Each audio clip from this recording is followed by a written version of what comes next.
साचो रे शेर के शिकार के हो गइलस ना कारी शासन पर शासन के डरही के डरी। सुना बोला के हुए ही जको मनोई खे सभे बने बागी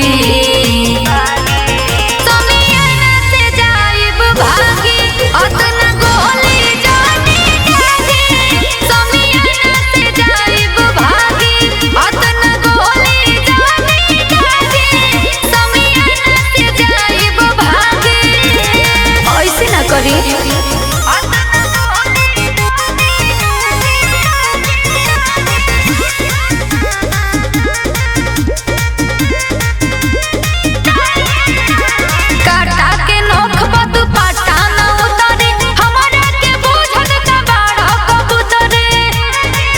पहले सुन हरे एक इंच भीतर जाई जब भीतर छूट जाई सारा तोर बनल पवित्र। सुनो बोल देखी देखी रहन देह में लाग जला आगे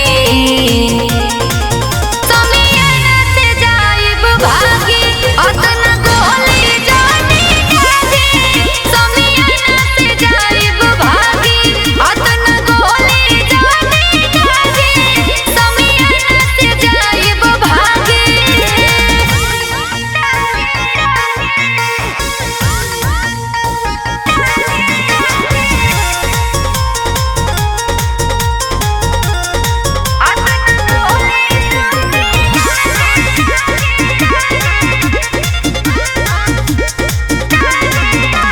राजा अभिषेक करता रखुर पाती गुड्डू अमित के फाटे लागल छाती बुझला हरे पुरवा में हमारा बैठ जाना कूद के आज भर खातिर हवाले कदा खुद के।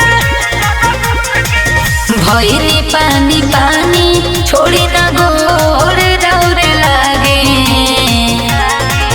समियन से जाइब भागी अतना गोली जानी जागी समियन से जाइब भागी अतना गोली जानी जागी समियन से जाइब भागी।